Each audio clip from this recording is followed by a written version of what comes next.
Imagine a world where everything you need is within your reach, where anything you want can be obtained regardless or wireless it was made thousands of kilometers away from you.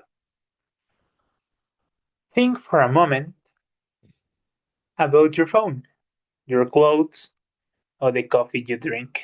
It's likely that their components came from Asia, were assembled in America, and sold in Europe.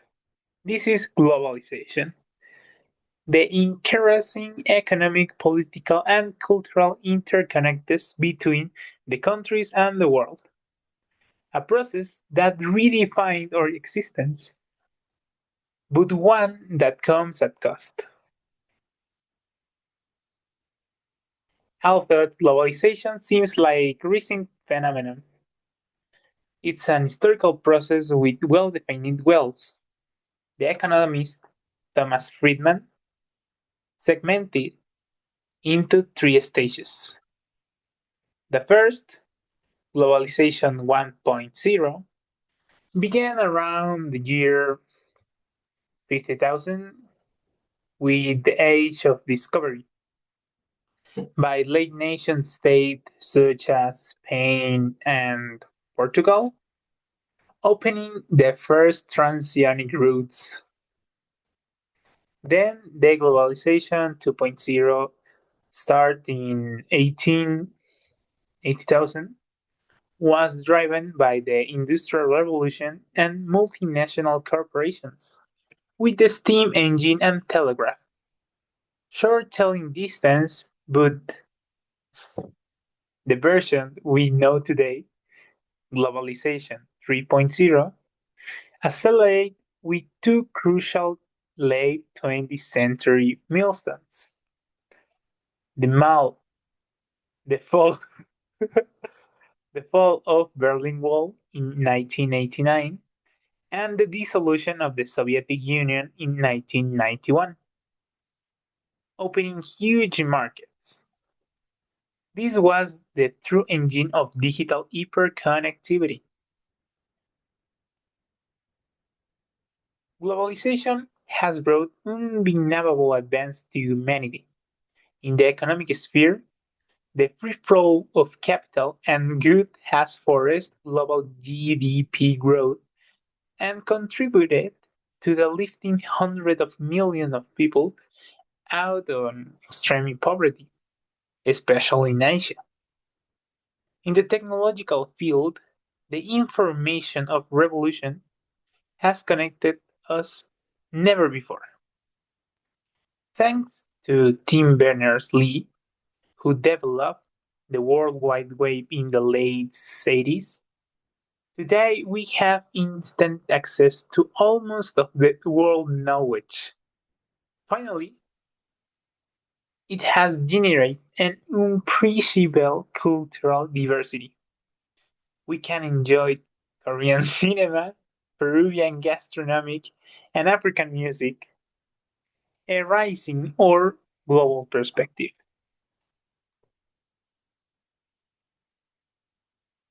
However, these processes of integration have a dark side. The most obvious is increase in economical inequality. Rich countries have grown at much faster rate than poor ones, concerning wealth among global elite. Furthermore, industrial recollocation seeks cheap labor, resulting in precarious work conditions and lax environmental standards. Many ecosystems pay the prices for our convenience.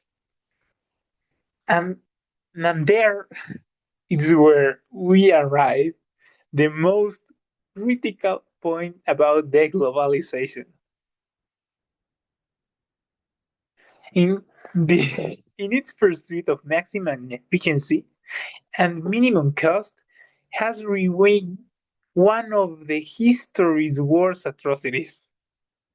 We're talking about the modern slavery. The modern is not a relic. It's now it's on our days.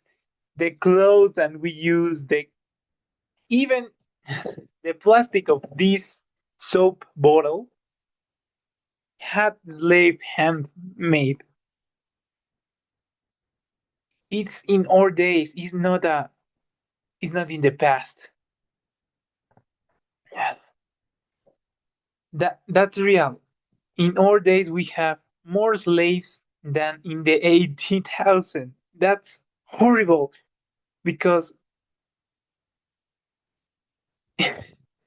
it's. Oh, I can't describe it right now, but according to the International Labor Organization and the UN, in the year of 2021, it was estimated that 50 million people 50 million were living in conditions of modern slavery. These include forced labor and forced marriage. The 86% of forced labor cases occur in the private sector. In legal in industries like fashion, agriculture, or fishing. This crime generates around 2036 billion in legal profits annually. Cheap clothes, low cost electronics often bear the stain of human exploitation. The globalization is a mirror. It reflects our technological and cultural potential that it's enormous. The human race has an enormous potential. We can do music, we can do technological. We put a monkey on the moon. Well, okay, not in the moon, in the space, but